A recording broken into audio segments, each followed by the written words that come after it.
बड़ा सवाल जिस पर सिर्फ बंगाल की ही नहीं बल्कि पूरी दिल्ली की, पूरे देश की निगाहें टिकी हुई है, वो ये कि क्या 4 मई को बंगाल में इतिहास लिखा जाएगा? क्या 4 मई को ममता बनर्जी लगातार चौथी बार बंगाल की मुख्यमंत्री बनेंगी या फिर होगा सत्ता परिवर्तन और यहां खिल जाएगा कमल? फिलहाल तो अब तक के जो भी एग्जिट पोल सामने आए हैं उनके मुताबिक बंगाल में बीजेपी सरकार बनने की संभावना ज्यादा है। हालांकि टीएमसी को भी नकारा नहीं जा सकता। तमाम एग्जिट पोल्स के बाद आज हम एक ऐसा एग्जिट पोल आपके लिए लेकर आए हैं, एक ऐसा एग्जिट पोल आपको दिखाने जा रहे हैं जो सबसे सच्चा और सबसे भरोसेमंद है। यह एग्जिट पोल सीधे सीधे बंगाल की जनता से पूछकर किया गया है। सोर्सेज के हिसाब से ये जो एग्जिट पोल अभी मैं आपको दिखाने जा रही हूं वो सच्चा क्यों है ये भी मैं आगे आपको बताऊंगी, लेकिन बिना वक्त गवाए सबसे पहले चलिए दिखाते हैं आपको सबसे सच्चा और भरोसेमंद एग्जिट पोल क्या कह रहा है। देखिए, और चलिए आपको अब आंकड़े दिखाते हैं। अपना एग्जिट पोल हम दिखाते हैं जिसमें 294 सीटें पश्चिम बंगाल की, बहुमत का जादुई आंकड़ा है 148 का। ऐसे में हमारे इस एग्जिट पोल के मुताबिक भारतीय जनता पार्टी को जो सीटें मिल रही है 178 से लेकर 190 तक का ये मार्जिन, यानी कि बीजेपी को 178 से 190 सीटें 294 सीटों में से हासिल हो सकती है। बात टीएमसी की करेंगे तो टीएमसी के खाते में फिलहाल यहां पर इस एग्जिट पोल के मुताबिक 98 सीटों से लेकर 110 सीटें टीएमसी को जाती हुई। कांग्रेस की बात करें तो 8 से 12 सीटें यहां पर कांग्रेस को मिलती हुई दिखाई दे रही है इस एग्जिट पोल के मुताबिक, और अदर्स यानी कि अन्य के खाते में जाती हुई 3 से 4 सीटें, यानी कि कुल मिलाकर यहां पर भारतीय जनता पार्टी की बल्ले बल्ले होते हुए फिलहाल तो इस एग्जिट पोल के मुताबिक नजर आ रही है। पीएम मोदी से लेकर अमित शाह से लेकर मुख्यमंत्री योगी आदित्यनाथ से लेकर जिस तरह से बंगाल की धरती पर उन्होंने डेरा डाले रखा, जिस तरह से वहां पर लोगों तक अपने मुद्दे पहुंचाने की कोशिश की, इस एग्जिट पोल के मुताबिक तो लग रहा है कि उनका काम हो गया, उनका जादू बंगाल की जनता पर चल गया और टीएमसी 98 से 110 सीटों पर, यानी कि 3 बार से लगातार मुख्यमंत्री ममता बनर्जी, उनके लिए क्या इस बार एंटी इनकम्बेंसी फैक्टर था, नहीं था, ये बड़ा सवाल था। और उसी के मुताबिक कहा जा सकता है कि हाँ था, और 98 से 110 सीटें फिलहाल यहां पर इस एग्जिट पोल के मुताबिक टीएमसी को, ममता दीदी को मिलती हुई दिखाई दे रही है। और कांग्रेस, अधीर रंजन चौधरी, कांग्रेस के तमाम बड़े चेहरे वहां पर पुरजोर कोशिश करते हुए नजर आए, जनता से कनेक्ट करने की कोशिश करते हुए नजर आए। लेकिन क्या कांग्रेस के लिए वहां पश्चिम बंगाल के अंदर जो सियासी जमीन को वापस पाने की कोशिशें की जा रही थी वो बहुत टेढ़ी कीट साबित हो रही है? फिलहाल तो आंकड़े इसी तरफ इशारा कर रहे हैं, क्योंकि 8 से 12 सीटें इस एग्जिट पोल के मुताबिक उनको मिलते हुए, यानी कि कांग्रेस को। और चलिए अब आपको कुछ आंकड़े और दिखाते हैं। 2021 बंगाल विधानसभा चुनाव के मैं आंकड़े आपको दिखाती हूं।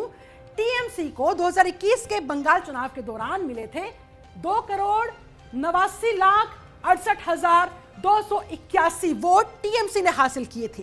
बीजेपी की बात करें 2021 के विधानसभा चुनाव, ध्यान रखिएगा, बीजेपी को मिले थे 2,29,05,474 वोट, यानी कि टीएमसी और बीजेपी के बीच जो वोट का अंतर है, जो वोट डिफरेंस था, वो डिफरेंस था 60 लाख से ज्यादा, 60,62,807 वोटों का। ये आंकड़े हैं 2021 के बंगाल विधानसभा चुनाव के। अब चलिए इसके बाद 2024 की बात कर लेते हैं, लोकसभा चुनाव की अब हम बात कर लेते हैं, क्योंकि वहां से भारतीय जनता पार्टी ने जो मेहनत करनी शुरू की थी, एक तरीके से 2011 में बीजेपी बंगाल में 0 पर थी, 0 से 3, उसके बाद 3 से 59 का आंकड़ा हासिल किया, और वोटों का जो डिफरेंस 2021 में रहा। अब मैं बात करूंगी 2024 के लोकसभा चुनाव में वोट डिफरेंस की।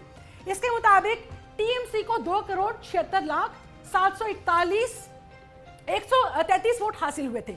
2,76,74,133 वोट टीएमसी को, बीजेपी को मिले 2,34,31,081 वोट, यानी कि मैं वोट डिफरेंस की बात करूं तो वोट डिफरेंस रहा तकरीबन 42 लाख का। अब आप जरा अंदाजा लगाइए, 2021 में बीजेपी 60 लाख के वोट डिफरेंस पर थी टीएमसी के कंपैरिजन में, 2024 में ये वोट डिफरेंस घटा 40-42 लाख तक पहुंच गया। और इसीलिए अब सवाल खड़ा हो रहा है कि अब की जो मेहनत है, 2026 की जो मेहनत है, इस बार के जो विधानसभा चुनाव है, क्या ये जो वोट डिफरेंस मैंने अभी आपको दिखाया वो और ज्यादा घट पाएगा तो ये किस हद तक पहुंच पाएगा। और चलिए अब आपको देखिए, अलग अलग एजेंसीज ने टीएमसी को, बीजेपी को कितनी कितनी सीटें दी है, वो आंकड़े अब आपकी टीवी स्क्रीन पर आपके सामने। मैट्रिक्स एजेंसी ने टीएमसी को 125 से 140 के बीच में, बीजेपी को 146 से 161 के बीच में, और अन्य के खाते में जाती हुई 6 से 10 सीटें। चाणक्य स्ट्रेटेजीज की मैं बात करूं, 130 से 140 सीटें ये टीएमसी को दे रहा है, बीजेपी को 150 से 160, यानी कि 10 सीटों का प्लस माइनस का मार्जिन यहां पे इनकी तरफ से शो किया गया है, और अन्य 0 से 5। पीपल्स प्लस 177 से 187 सीटें टीएमसी को दे रहा है, यानी कि यहां पर टीएमसी को यहां कुल मिलाकर बहुमत मिलती हुई और टीएमसी की सरकार पीपल्स प्लस एग्जिट पोल के मुताबिक बनती हुई। बीजेपी के खाते में 95 से 110 सीटें और अन्य यहां पर 1 से 4 रह जा रही है। पोल डायरी 99 से लेकर 127 टीएमसी को दे रही है, और बीजेपी को यहां पर जिताती हुई बीजेपी की सरकार यहां पर बनाती हुई ये वाला पोल डायरी का एग्जिट पोल 142 सीटों से लेकर 171 सीटों तक का, और 5 से 9 सीटें यहां पर अन्य के खाते में जाती हुई। प्रजा पोल की बात कर लेते हैं, अगले एग्जिट पोल की हम बात कर लेते हैं। इसके आंकड़े के मुताबिक 85 से 110 सीटें टीएमसी को मिल रही है, बीजेपी को मिल रही है 178 से लेकर 208 तक के बीच की सीटें, और 0 से 5 अन्य के खाते में। और आखिरी एजेंसी की मैं बात करूं, पी मार्क की मैं बात करूं, तो इसके एग्जिट पोल ने जो आंकड़े दिए हैं उसके मुताबिक 118 से 138 टीएमसी के खाते में, बीजेपी को मिल रही है इसके मुताबिक 150 से 175, और अन्य को ये 0 दे रहा है। यानी कि कुल मिलाकर 1 2 3 4 5 6 ये 6 एजेंसीज, इन 6 एजेंसीज का एग्जिट पोल आपके सामने, जिनमें से दो एग्जिट पोल यहां पर टीएमसी को जिताता हुआ नजर आ रहा है। अब ऐसे में देखिए जनता के दिल में क्या है, जनता ने आखिर किसके ऊपर भरोसा जताते हुए वोट डालने के लिए बम्पर वोटिंग की है, क्योंकि देखिए इस बार तो रिकॉर्ड तोड़ वोटिंग हुई है, और ये अमूमन 2 ही वजहों से होती है। या तो सत्ता के खिलाफ बड़ी संख्या में लोग वोट डालने के लिए अपने अपने घरों से बाहर निकलते हैं, या तो फिर जो उनकी मौजूदा सरकार होती है उसे रिटेन करने के लिए, उसे बचाने के लिए। और ऐसे में अब बंगाल की जनता ने आखिरकार क्या फैसला लिया है, इसके लिए तो 4 मई का ही करना होगा इंतजार। फिलहाल तो हमने आपको न्यूज़ इंडिया पर दिखाया है अब तक का सबसे सच्चा और सबसे भरोसेमंद एग्जिट पोल, उसके आंकड़े अभी हमने आपको दिखाए हैं। हालांकि हिंसा की खबरें सामने आती रही, छुटपुट झड़पों की खबरें सामने आती रही, और ऐसे में अब बड़ी संख्या में, ये देखिए एक बार फिर से हम वही सारी तस्वीर आपको दिखा रहे हैं। फर्स्ट फेज के तहत, सेकंड फेज के तहत बड़ी बड़ी कतारें, लंबी लंबी लाइनें मतदाताओं की जो देखने को मिली। ऐसे में अब ये बम्पर वोटिंग किसकी करेगी बल्ले बल्ले, और किसको हाथ लगेगी निराशा, क्योंकि इतनी मेहनत के बाद टीएमसी को भी लग रहा है कि वही वापस से आने वाले हैं, चौथी बार ममता बनर्जी ही मुख्यमंत्री बनने वाली है, और उधर बीजेपी को लग रहा है कि भाई ये जो लहर देखने को मिली है ये परिवर्तन की लहर है। अब आखिरकार ये है क्या, रुक करेंगे। हमारे साथ तमाम खास मेहमान इससे में जुड़े हुए हैं, जल्दी से उनका मैं तारुफ आपसे करवा देती हूं। बीजेपी प्रवक्ता अनंत अमित सिंह हमारे साथ जुड़ चुके हैं, बहुत स्वागत है सर आपका। मोहम्मद एहतेशामुल्लक साहब हमारे साथ टीएमसी नेता हैं, ये भी जुड़ चुके हैं, बहुत बहुत स्वागत है सर आपका। डॉक्टर सौरभ मालवीय राजनीतिक विश्लेषक के तौर पर हमारे साथ मौजूद, बहुत स्वागत है। और तहसीन पूनावाला साहब भी हमारे साथ मौजूद है। सर आपका भी बहुत बहुत स्वागत करती हूं मैं न्यूज़ इंडिया पर। सबसे पहले एहतेशामुल्लक साहब, नींद आ पा रही है, बेचैनी बढ़ रही है, एग्जिट पोल्स जिस तरह इशारा कर रहे हैं पसीने तो नहीं छूट रहे हैं, या लग रहा है कि नहीं तस्वीर बदल जाएगी? शिल्पा जी, नींद भी बहुत अच्छी आ रही है और हम लोग बहुत आराम से हैं। चौथी बार सरकार बनाने जा रहे हैं। 4 तारीख, बस 2 दिन का वेट करें। 4 तारीख का दिन एक ऐसा दिन होगा जो इतिहास रचेगा पश्चिम बंगाल। एक ऐसा इतिहास जो समझिए भारतीय जनता पार्टी का जो वहां से चलते हुए, महाराष्ट्र से चलते हुए, उत्तर प्रदेश से, तमाम से चलते हुए यहाँ पर जो समझिए ब्रेक लगेगा।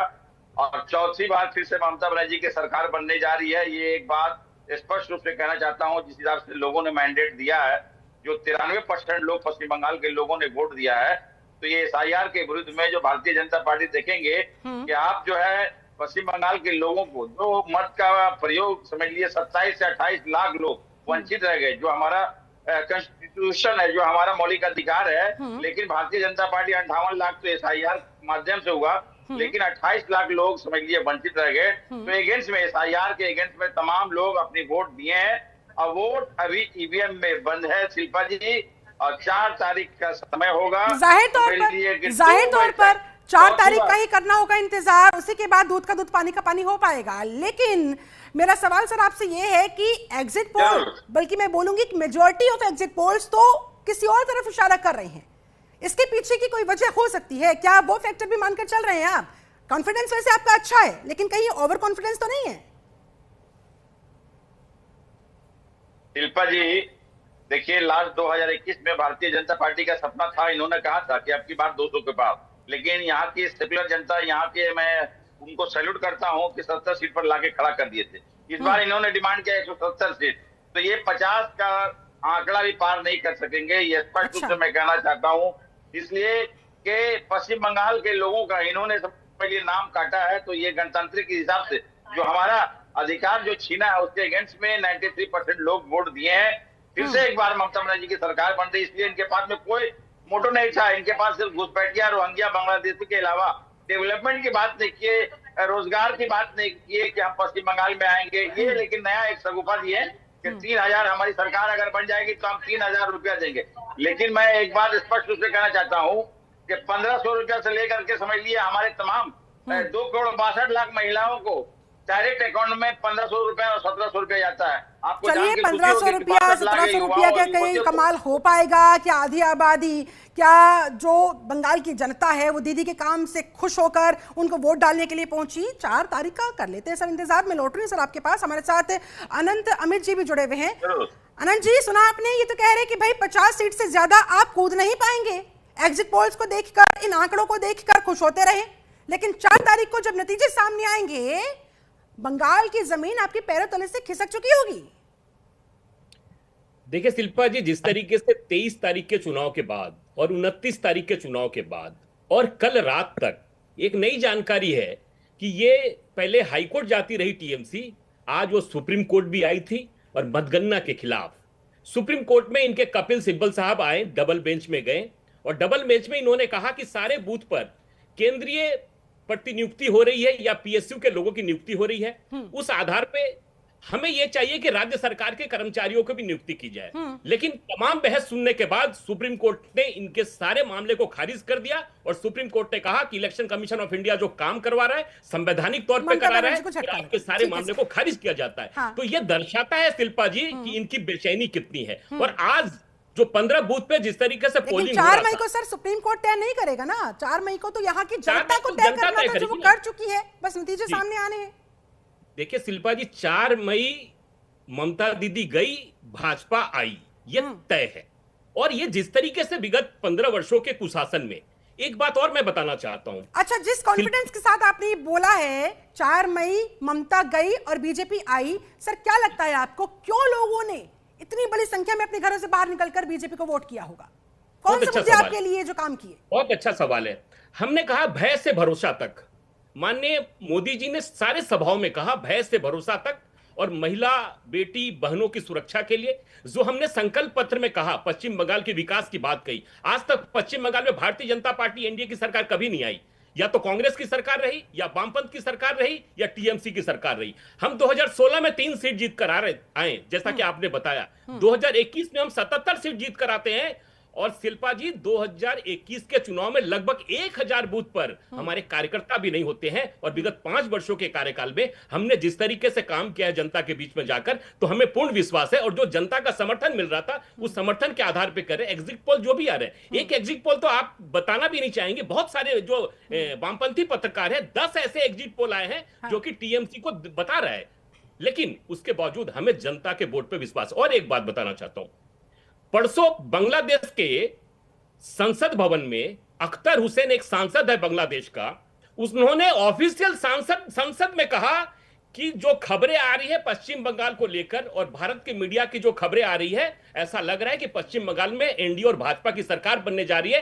तो जो पश्चिम बंगाल में घुसपैठिए रह रहे हैं, अब हमारी सरकार को इसकी चिंता यह करनी होगी कि 4 मई के बाद वो घुसपैठिए वापस आएंगे तो बांग्लादेश में उनको कहां पे रखा जाएगा। ये बताता है कि बांग्लादेश की बेचैनी और ये लुंगी वाहिनी की जो बेचैनी है पश्चिम बंगाल से और टीएमसी बांग्लादेश वाले तक कह रहे हैं कि भाई 4 मई के बाद आप अपना बोरिया बिस्तरा जरा देख लीजिएगा, आप लोगों को कहां जाना है, आप लोगों की रवानगी कहां होने वाली है। चलिए ठीक है, अब होगा क्या क्या नहीं ये तो जनता तय कर चुकी है, 4 तारीख तक का कर लेते हैं इंतजार।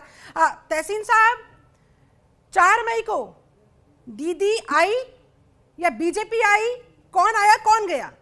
एग्जिट पोल्स किस तरफ इशारा कर रहे हैं सर? आपका आंकलन इस पर क्या कह रहा है?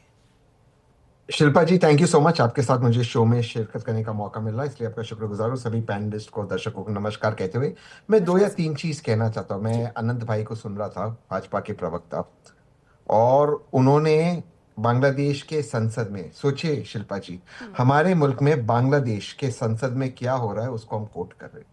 और वो भी कौन है ये सांसद? ये सांसद महोदय जिन्होंने बात किया वो जमाते इस्लाम के सांसद है।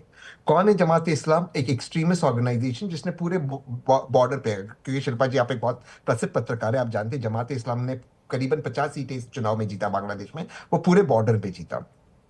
अब हैरान करने वाली बात क्या है, जो भाजपा जमाते इस्लाम को कोट करती है, उसने एक्चुअली क्या बोला और भाजपा क्या कहती है? उसने कहा कि भाजपा अगर आई तो मुसलमानों को निकालेगी, जो बंगाली बोलते, इन्होंने उसको बांग्लादेशी मुसलमान बना दिया। खैर कोई बात नहीं, मैं इनको दे देता हूँ क्योंकि मैंने वो कोट वर्बैटम पढ़ा, बांग्ला में पढ़ा क्योंकि वहां पे हुआ था, उसमें मैंने ट्रांसलेट किया और मैंने 3-4 बार पढ़ा और रॉयटर्स और सभी जगह पे पढ़ा। फिर आते कि चलो हम घुसपैठियों को निकालने वाली भाजपा। तो मैंने थोड़ा रिसर्च किया क्योंकि मैं शिल्पा जी के शो पे आ रहा था, तो रिसर्च ठीक होनी चाहिए, आप तो मुझे पकड़ लोगे। तो मैंने सोचा कि मनमोहन सिंह जी की कमजोर सरकार थी, करेक्ट शिल्पा जी? कमजोर मनमोहन सिंह जी की सरकार ने 80,000 घुसपैठियों को लात मारते बाहर निकाला। ये डेटा आदरणीय अमित शाह जी ने दिया। मोदी जी की तो बहुत मजबूत सरकार है, टफ सरकार, 5,000 घुसपैठियों को भी नहीं निकाल पाए। अमित शाह जी ने आंकड़े दिए पार्लियामेंट में। तो मैंने सोचा शायद ऐसा होगा कि ममता जी जमीन नहीं दी होगी बॉर्डर फेंसिंग के लिए, ऐसे कुछ हुआ होगा, बॉर्डर फेंसिंग नहीं हुआ होगा। कमजोर मनमोहन सिंह जी की सरकार और कमजोर ममता जी की सरकार ने 80% बॉर्डर फेंसिंग कर दिया बांग्लादेश के साथ वेस्ट बंगाल का। मजबूत मोदी जी की सरकार ने 20% भी नहीं कर पाया, आंकड़े इनके केंद्र सरकार के। फिर मैंने सोचा कि ममता जी तो देशद्रोही है, बांग्लादेश घुसपैठियों को रखती है, उन्होंने कहा होगा जमीन नहीं देगी। तो मैंने लैंड सीलिंग एक्ट पढ़ी।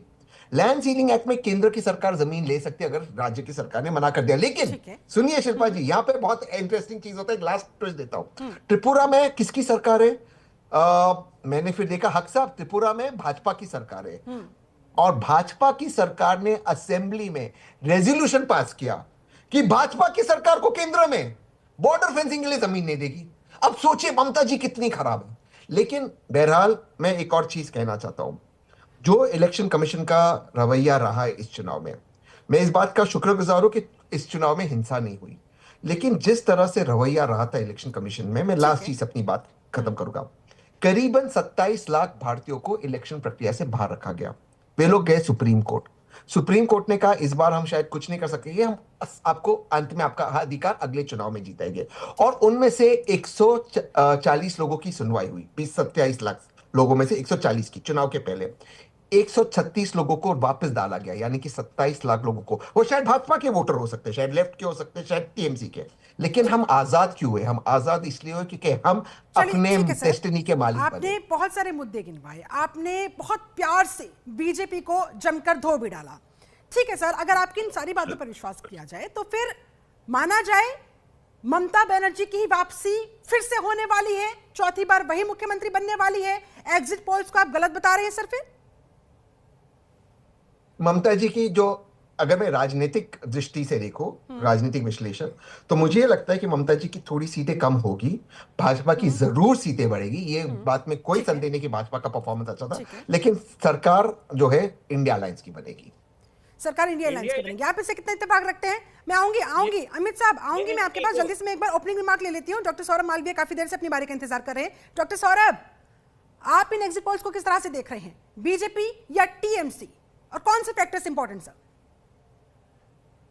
देखिए, लंबे समय तक सरकार में रहने के कारण स्वाभाविक रूप से जनता परिवर्तन चाहती है, एंटी इनकम्बेंसी जिसे हम कहते हैं, वो एक स्वाभाविक प्रक्रिया है, कई बार नहीं भी करती है। लेकिन मुद्दे, आम जन के जब मुद्दे समस्या के रूप में आने लगते हैं जी। तो वो वह परसेंटेज, वोटिंग परसेंटेज में दिखता है। इस बार पश्चिम बंगाल में यही हुआ है। शिक्षक भर्ती घोटाला, कोयला घोटाला, भतीजे का वर्चस्व, आम जन को सामान्य मुहैया नहीं देना, ग्रामीण और शहरी दोनों के बीच में एक लंबी खाई पश्चिम बंगाल में। ग्रामीणों के पास केंद्र की योजना राज्य द्वारा नहीं पहुंचा, शहरी अलग मुद्दों पर नाराज थे। ये जो स्थानीय मुद्दे हैं, इन मुद्दों को देखिए, बेरोजगारी, मत केवल पश्चिम बंगाल एक देश का ऐसा राज्य है जहां पर मुख्यमंत्री 3 बार होते हुए विकास का दर वहां अन्य राज्यों की तुलना में सबसे न्यूनतम स्थान पर, पायदान पर है। ये सारे मुद्दे, चूंकि मैं बात इसलिए मैं कोट कर रहा हूं कि पश्चिम बंगाल की जनता बहुत प्रबुद्ध जनता है। पश्चिम बंगाल की जनता जानती है इस बात को कि तहसीन पूनेवाला जो कह रहे हैं कि घुसपैठिया, अरे भाई, राज्य सरकार ने तो सहयोग ही नहीं किया। इस बात को जनता अपनी रक्षा सुरक्षा की चिंता करती है। लेकिन अगर सर, जो सवाल यहाँ पर माफी के साथ आपको रोकूंगी, तहसीन पूनावाला साहब ने उठाया था कि अगर उन्हें घुसपैठियों की इतनी ही चिंता थी तो फिर उन्होंने एक्शन के नाम पर क्या किया, कितने घुसपैठियों को बाहर निकाला, आंकड़े कम क्यों थे फिर उन कमजोर सरकारों से, सो कॉल्ड कमजोर सरकारों से? सर बिल्कुल बिल्कुल सही। नहीं, सवाल तो जब लाजमी है, सवाल ऐसे होने चाहिए और इसके लिए बीजेपी प्रवक्ता बताएंगे, लेकिन मैं इसका राजनीतिक दृष्टिकोण आपको बताऊं तो कुछ चीजें सरकार, जब राज्य में इस अनुकूल परिस्थिति नहीं होती है, यानी केंद्र और राज्य के दोनों के समन्वय नहीं होते हैं, तो पश्चिम बंगाल में केंद्र की सभी तरह की, यानी केंद्र से भेजे गए पर्यवेक्षक, केंद्र से भेजे गए फोर्सेस, केंद्र से आए हुए लोगों को राज्य में प्रवेश नहीं करने दिया, घुसने नहीं दिया। यह राज्य की, खराब शब्दों में बोले, मैं राजनीतिक शब्द नहीं बोल रहा हूं, पर खराब शब्दों में बोले तो गुंडागर्दी कहते हैं। तो वहां जो एक भय का, हिंसा का माहौल बना, वह परिवर्तन की लहर है। 93% वहां का मतदान, इसलिए मुझे लगता है कि वहां बदलाव दिखेगा। परिणाम 4 मई को आएगा, लेकिन एक लहर है बदलाव की तरफ। अब ये परिवर्तन की लहर है या भय की लहर है? डर के मारे लोग वोट करने निकले, दूर दराज से, दूसरे राज्यों से ट्रेनें भर भर कर आई, क्योंकि उन्हें क्या डर था कि उनका नाम कट जाएगा और उनकी नागरिकता पर फिर सवाल खड़ा हो जाएगा। अमित साहब जवाब दीजिए, क्या बीजेपी ने डराया? क्या ये डर की लहर है? शिल्पा जी देखिए, सर्वप्रथम तो मैं तहसीन भाई के 2-3 सवालों का जवाब दे दूं। बिल्कुल दीजिए। तहसीन भाई, 23 तारीख को पहला फेज का चुनाव हुआ था। चुनाव के 2 दिन पूर्व हाईकोर्ट में, जिसकी अब चर्चा करें तो उसका हाईकोर्ट में डेट था, और कलकत्ता हाईकोर्ट ने राज्य सरकार को लताड़ा और कहा कि केंद्र सरकार के द्वारा पैसा मुहैया कराने के बावजूद आपने जमीन मुहैया नहीं कराया बॉर्डर फेंसिंग के लिए, ये आपकी नकारात्मकता है, इसको सुधारिए बहुत जल्दी। ये हाईकोर्ट ने, कलकत्ता ने कहा 23 तारीख के 2 दिन पहले। पहली बात। अभी तहसीन भाई ने एक बात और कही कि वहां इंडी गठबंधन आने वाला है पश्चिम बंगाल में। क्या इंडी गठबंधन है क्या? इस देश के यशस्वी एलओपी, जो कि राजस्वी परंपरा को आगे बढ़ाने वाले श्रीमंत राहुल गांधी जी जाते हैं और ये कहते हैं कि पश्चिम बंगाल में भारतीय जनता पार्टी की सरकार इसलिए आ रही है चूंकि ममता जी के द्वारा पोलराइज करने की वजह से विगत 15 वर्षों में इस प्रदेश को कुशासन में ढकेलने की वजह से, ये राहुल गांधी कहते हैं। उसके बाद झारखंड में कांग्रेस और झामुमो की सरकार चल रही है और झारखंड के मुख्यमंत्री अपनी पत्नी के साथ जाते हैं, टीएमसी का प्रचार करते हैं, कांग्रेस का प्रचार नहीं करते हैं। तेजस्वी यादव इंडी गठबंधन के हैं, वो कांग्रेस का प्रचार करने नहीं जा रहे, वो ममता दीदी का प्रचार करने जा रहे हैं। इनके अखिलेश यादव जी, जो उत्तर प्रदेश के युवराज हैं, वो इंडी गठबंधन में है, लेकिन कांग्रेस का प्रचार करने नहीं गए, वो टीएमसी का प्रचार करने गए। तो ये बता देते तहसीन भाई जी कि वहां पे क्या इंडी गठबंधन इस देश में है भी क्या? नहीं है। दूसरी बात, आपने सवाल पूछा भय से, भय की बात। उस प्रदेश में न तो सांसद सुरक्षित है, न विधायक सुरक्षित है। 2021 के चुनाव में शिल्पा जी, लगभग चुनाव और चुनाव के 1 हफ्ता बाद लगभग 60 लोग मारे जाते हैं। यह स्वतंत्र भारत का पहला ऐसा चुनाव है पश्चिम बंगाल जहां पे एक भी हत्या चुनाव के दौरान नहीं होती है। यह इलेक्शन कमीशन ऑफ इंडिया को इसका श्रेय जाना चाहिए। और इस पूरे खेल का अगर 4 तारीख से पहले तक कोई मैन ऑफ द मैच है तो भारत सरकार का इलेक्शन कमीशन ऑफ इंडिया है। तो बहुत दूर की बात है, बीजेपी के इशारे पर काम करने का आरोप लेकिन उनके ऊपर लग रहा है। तहसीन जी जो ये सवाल उठा रहे थे, जरा उनका जवाब भी दीजिएगा। साथ ही साथ सर, अब ममता बनर्जी को अगर हर चीज पर अविश्वास होगा तो कैसे माने कि भाई अगर उनकी लहर है तो फिर ये तो कॉन्फिडेंस उनके एक्शंस में भी झलकना चाहिए कि अगर वाकई में ममता बनर्जी इतनी बम्पर जीत के साथ वापस आ रही हैं, चौथी बार मुख्यमंत्री बनने जा रही है, इतना तो सर आइडिया पॉलिटिकल पार्टीज को अंदर खाने हो ही जाता है, तो फिर उनकी ये घबराहट या ये कहा जाए कि वो इतनी छटपटा क्यों रही है? जिस तरह से सुप्रीम कोर्ट के अंदर भी उनको झटका लगा, सर इसके पीछे की फिर क्या वजह? आपकी बात से मैं बिल्कुल इत्तेफाक रखता हूँ। मैं नहीं मानता हूँ कि ममता जी बम्पर वोटों से मतों से जीत रही है, 200 या ऐसे पार कर रही है। मैं बिल्कुल मानता हूँ भाजपा बढ़ रही है, लेकिन मैं मानता हूँ अंत में टीएमसी सरकार बना लेगी। ये पहली बात। ममता जी क्यों घबरा रही है? क्योंकि आपको याद होगा कि नंदीग्राम के चुनाव में पिछली बार 16वें राउंड तक मैं आप ही के साथ था, आपकी सिस्टर चैनल पे उस दिन। 16वें राउंड तक आदरणीय ममता जी लीड में थी। 70वें राउंड में अचानक से पोलिंग में उन्होंने पोस्टल बैलेट गिनना शुरू किया, जो शुरुआत में होता है। आज तक हाई कोर्ट ने उस पिटीशन को डिस्पोज नहीं किया। वो 1900 वोट से शुभेंदु अधिकारी जी के सामने हार गए। अचानक से पोस्टल बैलेट 70वें राउंड में निकाले, जबकि शुरुआत में होता है। उसका आंसर दिया इलेक्शन कमीशन में, लेकिन वो आज तक पिटीशन डिस्पोज ऑफ नहीं हुआ। जहां तक तीसरा सवाल है जो डॉक्टर साहब ने बताया, देखिए मैं बिल्कुल मानता हूं साहब, आप और मैं, सौरभ साहब, आप और मैं एक ही लाइन पे कि घुसपैठियों को हमें बाहर निकालना है। 19 लाख घुसपैठिए सुप्रीम कोर्ट की निगरानी में हुए एनआरसी में आसाम में पाए गए और उसके खिलाफ उन घुसपैठियों को निकाला नहीं। आदरणीय हिमंता बिस्वा शर्मा जी ने कहा हम इस एनआरसी को मानते नहीं, सुप्रीम कोर्ट ने करवाया और दोबारा सुप्रीम कोर्ट गए एनआरसी करवाने के लिए। 19 लाख घुसपैठिए बैठे आज आसाम में, एक भी डिस्पोज ऑफ नहीं हुआ। साहब रोहिंग्या, इनकी सरकार का डेटा है, मैं लास्ट टाइम कह देता हूं आपकी इजाजत है, सरकार का डेटा है सुप्रीम कोर्ट के अंदर। रोहिंग्या बंगाल के अंदर कुल मिलाते कुछ 300 या 400 है। 90% रोहिंग्या दिल्ली में, उनको आई कार्ड दिया गया है। हरदीप पुरी जी ने उनके लिए फ्लैट ट्वीट किया। जब मेरे ट्वीट हमने कहा उनको आप फ्लैट दे रहे हो, जवाब लेती हूं, दिल्ली में नाक के नीचे बैठे हैं भाई रोहिंग्या, और आपने क्या किया? आपने आईडी दिया है। ठीक है, क्या ये मुद्दे सिर्फ मुद्दों के नाम पर, सिर्फ चुनाव के नाम पर? अनंत जी नहीं, देखिए तहसीन भाई साहब जिस दिल्ली की बात कर रहे हैं, दिल्ली में लगातार अभी 10 दिन पहले भी 38 बांग्लादेशी रोहिंग्या मुसलमान पकड़े गए, जिनको की भेजा गया है वापस। ये लगातार जारी है। और दूसरा, आसाम की बात आपने करी, आसाम में 1,40,000 एकड़ जमीन मुक्त कराया गया है रोहिंग्या मुसलमानों के द्वारा। सिर्फ जमीन की बात मैं कर रहा हूं।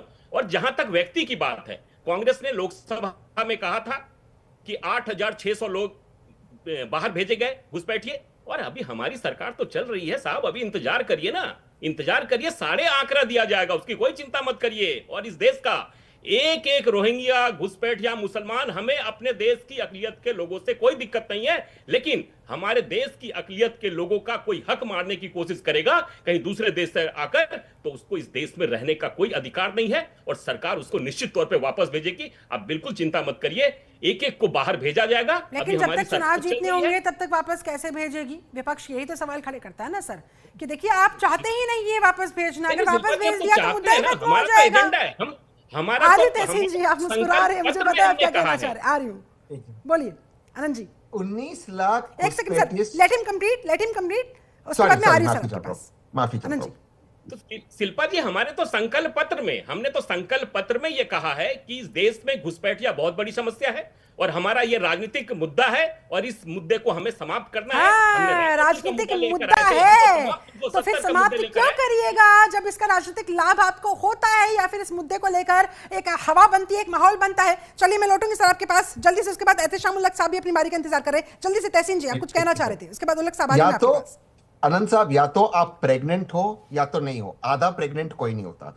या तो 19 लाख घुसपैठिए आपके नाक के नीचे एनआरसी में है या तो नहीं है तो उनको निकालिए। 38 को निकालते, आप यहाँ पर कह रहे कि हमने निकाला 38 क्या होता? 19 लाख घुसपैठिए है एनआरसी में, सुप्रीम कोर्ट का, उनको निकाले। आप कहते हैं हमने 38 निकाला, 38 से क्या होगा? 19 लाख के साहब। एक एग्जाम्पल दिया कि लास्ट वीक भी 10 दिन पहले भी पकड़े गए हैं और लगातार ये जंग जारी है। और हमारा तो संकल्प है ना कि जब तक हम इस देश से रोहिंग्या मुसलमान घुसपैठियों को बाहर नहीं कर देते हैं, तब तक ये हमारा राजनीतिक मुद्दा है और रहेगा, इस देश की समस्या है। इस बात को माने या ना माने, विपक्ष भी मानने को तैयार है इस बात को, तभी तो लोकसभा में कहीं ऐसा तो नहीं है अच्छा, मैं सौरभ जी, मैं आपके पास आऊंगी। इस चर्चा को आगे बढ़ाने की कोशिश करते हैं कि ऐसा तो नहीं है कि इसी मुद्दे पर बड़ी संख्या में जो मतदाता हैं वो डर के मारे निकले हों दीदी को जिताने के लिए? क्या ये संभावना हो सकती है सर, सौरभ मालवीय साहब, कि भाई अगर हमें घुसपैठिया बोल के बाहर निकाल दिया गया, हमारी नागरिकता खत्म कर दी गई, कहां जाएंगे हम? इससे अच्छा तो दीदी को वापस ले आते हैं, कम से कम बच्चे तो रहेंगे। देखिए शिल्पा जी, ये तो अपने अपने दृष्टिकोण है कि हम कैसे इन सारी चीजों को सब लोग परिभाषित करें, लेकिन भारत की जनता और खास करके पश्चिम बंगाल के मतदाता बहुत प्रबुद्ध होते हैं। बंगाल की भूमि जो है, माटी, वो बहुत ही क्रांतिकारी माटी है और बहुत इंटेलेक्चुअल लोग रहते हैं वहाँ। तो भय का काम वहाँ नहीं होता है। मेरा ऐसा आकलन है, मैं बंगाल गया, देखा, और मैं जो समझता हूँ, तो मुझे लग रहा है इस पूरे चुनाव में कि ममता बनर्जी के टीएमसी का आंतरिक कलह भी एक मुद्दा है, बेरोजगारी भी एक मुद्दा है, डेवलपमेंट भी एक मुद्दा है, सभी योजनाओं को गांव तक नहीं पहुंचाना एक बड़ा मुद्दा है, और सबसे जो बड़ा मुद्दा है, यानी राजनीति में जो करते हैं वो बीजेपी को इसका लाभ मिल रहा है, घुसपैठिया ये मुद्दा है। और इस मुद्दे का लाभ डर के कारण नहीं, ममता को नहीं मिलने वाला है, लेकिन मुझे लग रहा है कि बदलाव की तरफ ये जाता हुआ दिख रहा है। बदलाव की तरफ जाता हुआ तो दिख रहा है सर, वो तो समझ में आ रहा है इस वोटिंग प्रतिशत को देखकर, लेकिन वो बदलाव किसके लिए होगा? क्या यहाँ पर बीजेपी की बरसों की, दशकों की जो मेहनत है वो रंग लाएगी एहतेशाम उल हक साहब, या फिर आप लोगों को फिर से मौका मिल जाएगा? हालांकि आप तो जाहिर सी बात है अपनी बारी की बात ही करेंगे कि भाई हम ही वापस आ रहे हैं, लेकिन कहीं ऐसा ना हो 4 तारीख को नजारा कुछ और ही हो जाए। बिल्कुल नहीं शिल्पा जी, हम लोग चौथी बार आ रहे हैं, इसलिए हम लोगों ने विकास का काम किया, जुमलाबाजी का काम नहीं किया। भारतीय जनता पार्टी जुमलाबाजी का काम किए हैं, दिल्ली के लोगों को ठगे हैं। उन्होंने कहा कि 2500 रुपया माताओं बहनों को देंगे, आप हमारी सरकार बना दो, लेकिन उनकी सरकार बन गई, लेकिन 2500 रुपया नहीं मिला। लेकिन मैं आपको गर्व से कहता हूँ कि पश्चिम बंगाल में हमारी सरकार जो है पिछले 5 साल से लगातार माताओं बहनों को 2 करोड़ 42 लाख माताओं बहनों को डायरेक्ट अकाउंट में आता है। तो ये देखिए, हम लोग 94 योजनाएं हमारे 10 करोड़ जनता के लिए किए हैं। लेकिन एक बात और मैं पूछना चाहता हूँ, जिस हिसाब से सौरभ मालवीय जी और हमारे आनंद अमीर जी जो भारतीय जनता पार्टी के प्रवक्ता है, बहुत अच्छे ढंग से जब तहसीन पूनावाला जी बोल रहे थे आपके सामने में कि हमारी जब सरकार थी 2004 और 2014 के बीच में, तो लगभग 80,000 रोहिंग्या को डिपोर्ट किए थे। लेकिन अभी इनके सरकार 12 साल पूरे हो गए, लेकिन मात्र 3,761 को डिपोर्ट किए हैं। इसका मतलब है कि रोहिंग्या लेकर के ये कारोबार करना चाहते हैं, ये दुकानदारी करना चाहते हैं, ये राजनीति करना चाहते हैं। अच्छा। रोहिंग्या एक्चुअली में इनको देश में रखना है, और रोहिंग्या को वो कहते हैं रोहिंग्यास को, घुसपैठियों को तो आप लोग बचाते हैं, क्योंकि इन्हीं में आपका वोट बैंक है। आप अपने वोट बैंक को बाहर क्यों निकालेंगे? शिल्पा जी, अगर हमें रोहिंग्या से कोई मतलब नहीं है। अगर इनको रोहिंग्या निकालना होता तो 3,700 क्यों निकाला? इनको तो पूरे रोहिंग्या अगर एक तो चिन्ह करके पूरे राज्य में, पूरे भारत में चिन्ह करके निकालना चाहिए। लेकिन रोहिंग्या एक भी 65 लाख लोग बिहार में निष्कासित हुए, एक भी रोहिंग्या निकले क्या?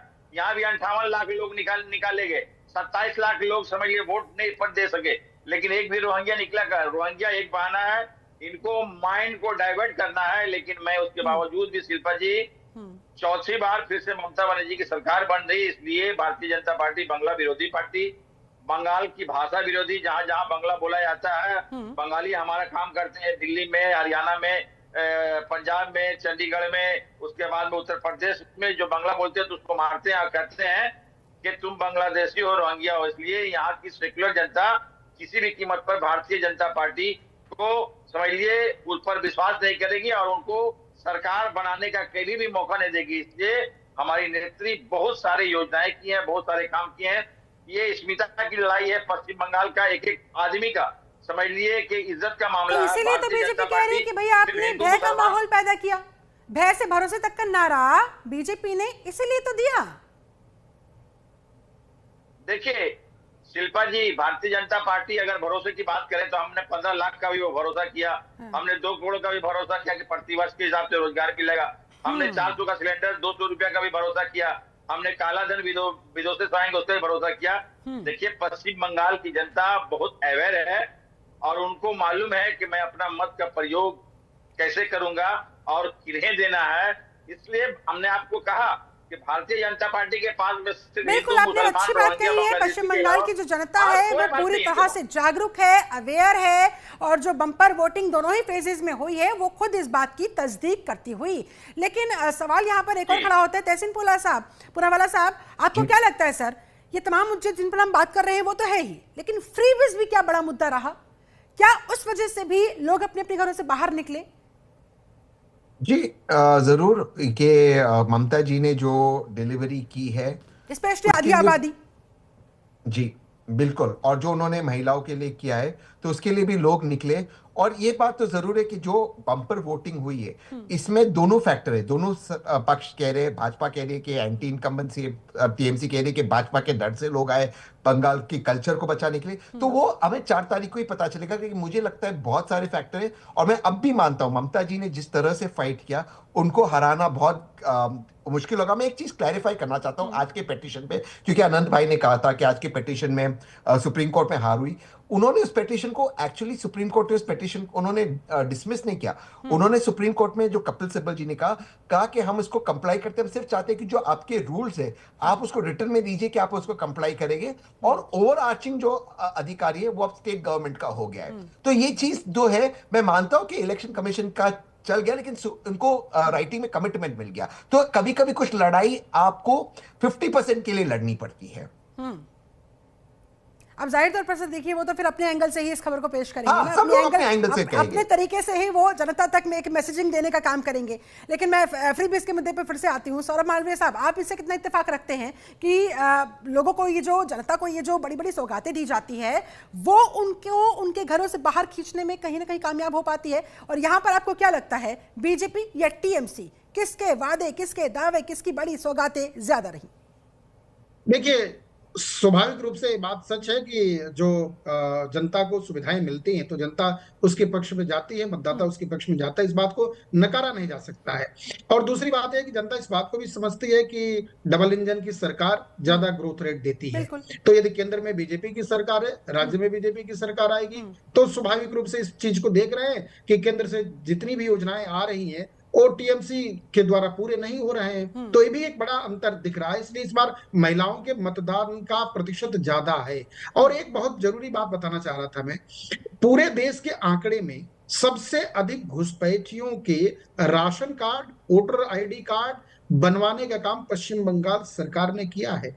सबसे फर्जी ज्यादा पाए गए हैं वो लोग। इसलिए सरकार को पुख्ते तौर पर केंद्र और राज्य को मिलके इसकी लड़ाई लड़नी है। केवल आंकड़े मांगने से नहीं होने वाला है। इस बात को वहां की जनता स्थानीय समस्या देख रही है, क्योंकि इसकी 3-4 रिपोर्ट्स आए। इंडियन एक्सप्रेस में, टेलीग्राफ में एक खबर छपी कि वहां जो लोकल वहां के मुसलमान हैं, लोकल लोग हैं, वो लोकल लोग परेशान हो गए हैं और बाहरी आके वहां कब्जा कर रहे हैं, जगह और जमीन एक्वायर कर रहे हैं।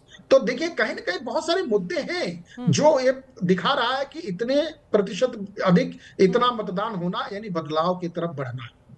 और बदलाव जब भी होता है तो नई सरकार आती है।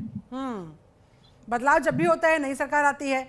आनंद जी, मुस्कुराहट आ रही होगी आपके चेहरे पर, अंदर ही अंदर खुशी हो रही होगी, और एग्जिट पोल्स तो जाहिर तौर पर आपको मौका दे ही रहे हैं सेलिब्रेट करने निश्चित तौर पे शिल्पा जी, जिस तरीके से जनता ने हमें वहां पे बढ़ चढ़ कर साथ दे रही थी। देखिए, हम लोग चुनाव के दौरान वहां पर थे, आरजी कर का एक मुद्दा था, उस सारे जगह हम जहां भी गए वहां पे बहन बेटियों के बीच में। और जो पहले जो भारतीय जनता पार्टी ने, हमने इंटरनल भी एक सर्वे किया तो हमें ये पाए कि जो पहले साल का वोटर था, जो पहली बार चुनाव में वोट देने के लिए जा रहा था, फर्स्ट टाइम वोटर था, वो लगभग सबका रुख जो था वो भारतीय जनता पार्टी की तरफ था। फिर हम लोगों ने पूछने का कोशिश किया कि भाई क्या है, तो कहा, लोगों ने कहा कि जुल्म न जालिम का ये सरकार रहेगा।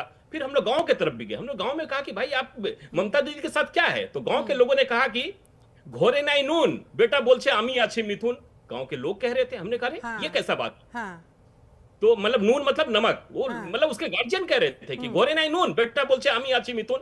तो हमने कहा ये क्या है, तो बोला कि हमारी स्थिति ये हो गई है 15 वर्षों में। और उन्होंने एक चीज बात कहा कि इस प्रदेश में इससे पहले की भी बहुत इंपॉर्टेंट यहाँ पर फैक्टर आपने रेज किया है। तहसीन जी, मैं आपका भी इस पर टेक चाहूंगी कि ये जो यूथ वोटर है, युवा वोटर है, क्या ये खेला कर सकता है? क्योंकि देखिए ममता बनर्जी एक स्ट्रीट फाइटर रही हैं। ममता बनर्जी ने वाम दल के खिलाफ किस तरह से मोर्चा संभाला, किस तरह से उन्होंने लाठी डंडे खाए, धरने दिए, वो आज की यूथ नहीं जानती है। क्या इस बात का फायदा उठाने की भी बीजेपी ने पूरी कोशिश की होगी सर? और क्या इसका बेनिफिट उनको मिल सकता है सर, युवा वोटर के तौर पर, युवा वोटर को अपनी तरफ करके? जी, युवा वोटर या जेनजी कहाँ जाएगा, ये इसका आकलन लगाना बहुत फर्स्ट टाइम मुश्किल वोटर है। हाँ, हाँ, क्योंकि फर्स्ट टाइम, और ये जनरली एंटी एस्टेब्लिशमेंट होते हैं। अब एस्टेब्लिशमेंट बिल्कुल सही है कि ममता जी है, लेकिन एस्टेब्लिशमेंट बीजेपी भी है, तो क्योंकि केंद्र में है, और क्या वो अपने कल्चर को चाहते कि अगर एक कल्चरल इन्फ्यूजन हो, जो बीजेपी ने कोशिश किया कि इस टाइम इस तरह की बातें ना हो, तो वो कैसे जाएगी, बहुत मुश्किल है। क्योंकि अगर आप तमिलनाडु देखें, तमिलनाडु में बहुत सारे ऐसे एग्जिट पोल्स है जो कह रहे हैं एक नई जो पार्टी आई उसने जेनजीज को अट्रैक्ट किया, यानी कि विजय। तो जेनजी के बारे में या युवा कहाँ जाएंगे इस वक्त कहना मुश्किल है, क्योंकि कुछ जरूर भाजपा की तरफ आकर्षित हो गए, लेकिन बहुत से लोग हो गए जो ममता जी की तरफ भी आकर्षित हो गए और भाजपा को एस्टेब्लिशमेंट मानेंगे। ठीक है, तो ये वो कितना अब बड़ा देखना चैलेंज हो सकता है आप लोगों के लिए? एहतिसाम उलग साहब, क्या इस फैक्टर पर आप लोगों ने गौर किया? क्योंकि सर देखिए, एक जमाना हुआ करता था जब किसी परिवार का मुखिया जहां जिस पार्टी को वोट करता था तो अमूमन परिवार के बाकी सदस्य भी उसे ही वोट डाल देते थे। लेकिन आज का जो यूथ है, आज के हमारे जो युवा है, और परिवार में अगर 10 लोग भी है तो वो 10 अलग अलग ओपिनियन रखते हैं, उनकी 10 अलग अलग अपनी एक चॉइस हो सकती है पार्टियों को लेकर, पॉलिटिकल पार्टीज को लेकर। तो ऐसे में क्या ये फैक्टर आप लोगों ने कंसिडर किया था, और इसीलिए क्या यूथ्स को लेकर, युवा वोटर को लेकर आप लोगों ने अलग से प्लान बनाया था, क्या डर इस बात का? चलिए, एहतिसाम उलग साहब अभी हमारे साथ है नहीं, कनेक्शन मुझे लगता है उनके साथ हमारा कट गया है, लेकिन इसी सवाल का जवाब सौरभ मालवीय साहब, आपका आंकलन इस पर क्या कह रहा है सर? क्या ऐसा संभव है? देखिए, युवा तो वास्तव में बदलाव चाहता है, और युवा के लिए तो एक शेर भी है कि समुद्र में तूफानों से जो टकराए उसे चट्टान कहते, और चट्टानों से जो टकराए उसे नौजवान कहते। तो हमेशा नौजवान जो है विपरीत धारा में जाता है और बदलाव चाहता है। और जहां तक बंगाल की बात करें तो ममता दीदी वास्तव में सीनियर दीदी हो चुकी है, ऐसा यूथ भी मानता है। और इसीलिए अब मौका मिलना चाहिए, किसी और को सामने लाना चाहिए। तहसीन साहब, ये फैक्टर एक जो टीएमसी पर भारी पड़ सकता है? जी बिल्कुल, ये पड़ सकता है टीएमसी को भारी, बिल्कुल ये पड़ सकता है, ये एक फैक्टर है।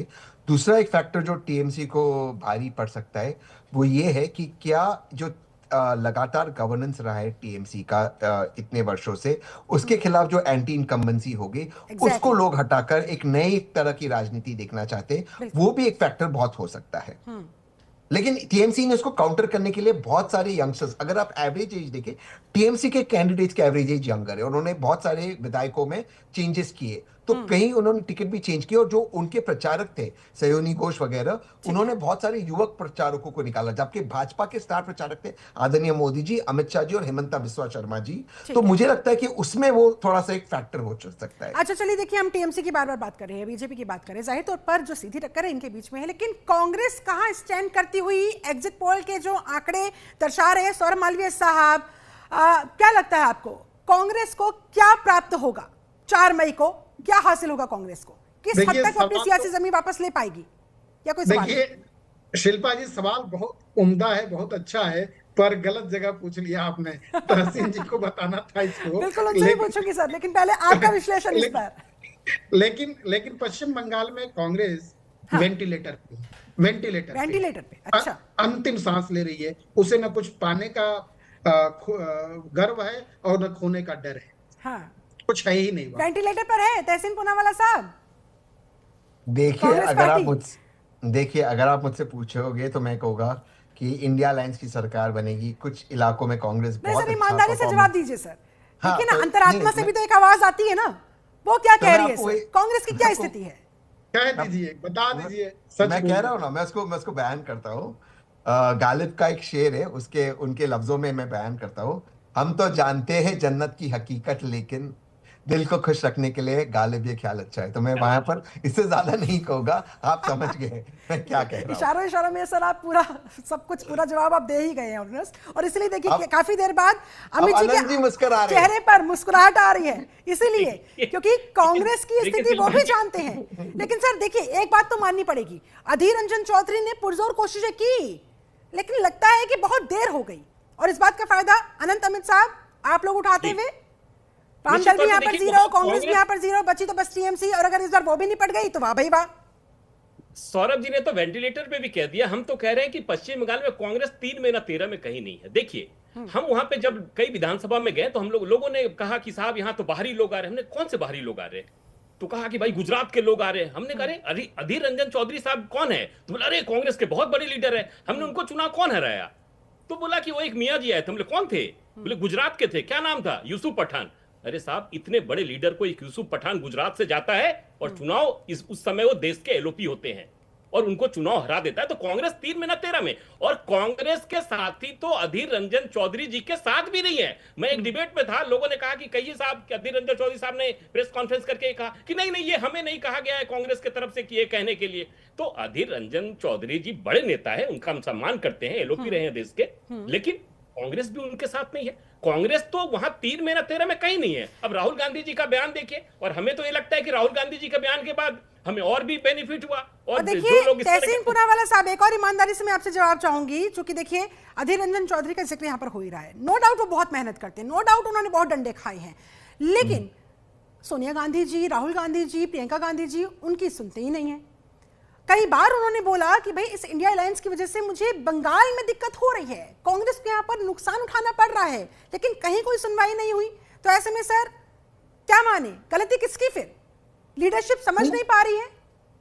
नहीं, ऐसा नहीं कि उनकी बात मानते नहीं। जब वे जीते थे तब लोकसभा में कांग्रेस का नेतृत्व तो वही कर रहे थे, वो लीडर थे हाउस में कांग्रेस के, तो एक रूप से विपक्ष के नेता के रूप में थे। कांग्रेस की वो संख्या नहीं थी विपक्ष के नेता, चलिए उनको इनाम दे दिया उनकी मेहनत हाँ, का।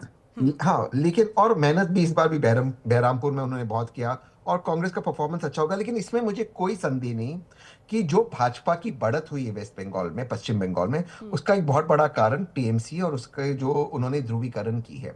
मैं टीएमसी के हमारे मित्र नहीं है यहाँ पर, लेकिन हुमायूं कबीर जैसे एक व्यक्ति को अगर भाजपा सीआरपीएफ की सुरक्षा बलों से उसको सुरक्षित करती है तो हुमायूं कबीर को उसको गिरफ्तार कर सकते थे। शाहजहां शेख जैसे लफंगे को आपने छोड़ा, उसके लिए आदरणीय ममता जी ने असेंबली में बोला, वो जिस तरह से उसका रवैया था। तो ये जो ध्रुवीकरण हुआ है, इसमें एक भाजपा को आप दोष नहीं दे सकते, भले में कांग्रेस का वोटों में भाजपा के खिलाफ हो, इसमें टीएमसी ने भी किया है। और टीएमसी आज कहती कि जो अभी अनंत भाई ने कहा कि भाजपा को फायदा, और टीएमसी के काफी मेरे मित्र नाराज है, लेकिन मुझे आप बताइए ईमानदारी से, क्या टीएमसी गोवा में नहीं आई? 5% वोट लिया उन्होंने, और आम आदमी पार्टी ने 6% वोट लिया। कांग्रेस 7% वोट से हारी गोवा के अंदर। वो मेघालय में कांग्रेस के सारे विधायक को ले लिया, उसके बाद उनको शून्य आए, कांग्रेस के वापस विधायक आ गए। तो टीएमसी ने भी ये किया है। तो इंडिया अलायंस में अगर रहना है तो टीएमसी को भी मर्यादा रखनी होगी। ये नहीं कि कांग्रेस की अपनी दुकान बंद कर दे। कांग्रेस एक राजनीतिक दल है, क्या वो मेहनत नहीं करे? क्या वो आगे नहीं बढ़े? सारे रीजनल पार्टीज के लिए वो अपनी दुकान बंद। आज की जो पब्लिक है ना सर, बहुत स्मार्ट है, उन्हें सब समझ में आता है कि केंद्र में आप, दिल्ली में आप हाथ में हाथ डालकर खड़े होते हैं और बंगाल में एक दूसरे के ऊपर लाठियां चलवाते हैं। कांग्रेस के कार्यकर्ता मरे। जब पिछली बार टीएमसी जीती थी तब कौन सबसे पहला जो कार्यकर्ता मरा था वो भाजपा का नहीं, कांग्रेस का था। तो कहीं ना कहीं टीएमसी को भी इस पर सोचना होगा कि जो जिस तरह की राजनीति उन्होंने की है, क्या वो सही राजनीति थी? और आप देखिए लोकसभा के चुनाव में उन्होंने अलायंस नहीं किया था, हालांकि वो इंडिया अलायंस के हिस्सा थे। बंगाल में नहीं था अलायंस। तो ये नहीं हो सकता। आप करें तो आपको सब कुछ मिलेगा, किसी और के लिए आप कुछ नहीं करोगे। अलायंस में देना और लेना होता है। और नहीं देखिए ना, उत्तर प्रदेश लोकसभा चुनाव हो, विधानसभा चुनाव हो, लोगों को जो याद रहता है वो तस्वीरें याद रहती हैं सर। और जब तस्वीरें अलग अलग हो, बंगाल से अलग तस्वीरें आए और दिल्ली से अलग तस्वीरें आई, तो वो लोगों के, जनता के जहन में आ जाती है। जी, मैं बिल्कुल भाजपा के खिलाफ हूं, लेकिन अगर आप भाजपा के गठबंधन देखिए एनडीए में, वो उत्तर प्रदेश में देती है सीट, और वो भी सीट छोड़ती है। तो टीएमसी को जहां बड़ा दल है उसको छोड़ना होगा। आप कहें हम नहीं छोड़ेंगे, सिर्फ कांग्रेस जहां पर मध्य प्रदेश में कांग्रेस छोड़ दे, महाराष्ट्र में कांग्रेस छोड़ जाए। तो आपस में ये जो सरकुटबल की स्थिति है, फायदा उठा रही है ना बीजेपी, फायदा उठा रही है ना बीजेपी, और मौका कौन दे रहा है? इंडिया अलायंस वाले दे रहे हैं सर। चलिए अमित जी काफी देर से कुछ कहना चाह रहे हैं sir, please complete sir. Shilpa ji, Tehseen भाई की बात से मैं सहमत हूं। पश्चिम बंगाल में एक केस हुआ, 2 सेन बंधु थे, वो कांग्रेस के कार्यकर्ता थे और वामपंथ की सरकार थी, और उनकी हत्या हो जाती है दोनों भाइयों की वामपंथियों के द्वारा। और उन दोनों भाई की हत्या करने के बाद उनके खून से चावल से रंगा हुआ चावल बनाया जाता है और उस सेन बंधु की मां को खिलाया जाता है। और यही कांग्रेस उस समय सदन से लेकर सड़क तक अगर खड़ी रहती तो आज ये कार्यकर्ताओं की हत्या नहीं होती। इस देश में राजनीति के लिए और सत्ता के लिए अगर हत्या का दौर चला है तो वामपंथ की सरकार में 3 राज्यों में हुआ है, पश्चिम बंगाल, केरल और उस समय का आपका त्रिपुरा। ये 3 ही जगह ऐसे केस हुए। लेकिन कांग्रेस अगर उसी समय संभल गई होती सेन बंधुओं की हत्या के बाद तो आज पश्चिम बंगाल में राजनीतिक कार्यकर्ताओं की हत्या नहीं होती, चाहे वो भाजपा का हो, चाहे वो टीएमसी का हो, चाहे वो कांग्रेस का हो, चाहे वो वामपंथ का हो। लेकिन कांग्रेस ने अपनी गलती को उस समय अगर सुधार ली होती तो आज ये स्थिति पश्चिम बंगाल की नहीं होती। अच्छा चलिए देखिए, वामपंथियों का यहाँ पर जिक्र हो रहा है। वामपंथियों का बंगाल से इस तरह से गायब हो जाना, उनका ऐसा हश्र होना, सौरभ मालवीय साहब क्या कभी सोचा होगा उन्होंने खुद ने? क्यों वो बिल्कुल डिसअपियर हो गए हैं? क्यों बिल्कुल गायब हो गए हैं बंगाल से? वजूद पूरी तरह से खत्म हो गया है उनका। 34-35 साल जिससे राज किया हो, उसके बाद अब उनका अस्तित्व भी यहाँ बचा हुआ नजर नहीं आता। निश्चित तौर पर जो विचार प्रभावी होते हैं और इस तरह से अचानक लोप हो जाते हैं तो उसके पीछे कई कारण होता है, कई समीकरण होते हैं। ऐसे में पश्चिम बंगाल में ज्योति बसु साहब रहे लंबे समय तक और बहुत ईमानदारी के साथ उनको वहां की जनता ने स्वीकारा, चाहा और फकीर जीवन था उनका।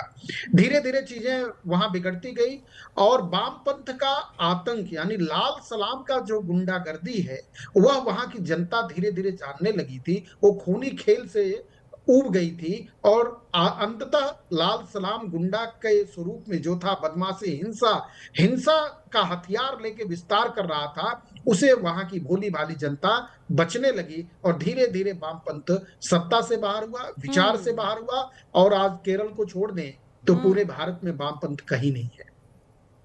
कहीं नहीं है, बिल्कुल। आंकड़े भी दिखा रहे हैं, तस्वीरें भी दिखाती हैं। ऐसे में फाइनल कमेंट आपका अमित साहब। अब चूंकि 4 मई नजदीक है, परसों है, परसों दूध का दूध पानी का पानी हो जाएगा। असल में जनता ने क्या आखिर चाहा, किसे लाया, वो सबके सामने आ जाएगा। लेकिन आप लोगों की क्या तैयारियां? मिठाइयां बंटवाने की तैयारी, जलेबी तलने की तैयारी, या फिर झालमुड़ी बंटने वाली है पूरे बंगाल में?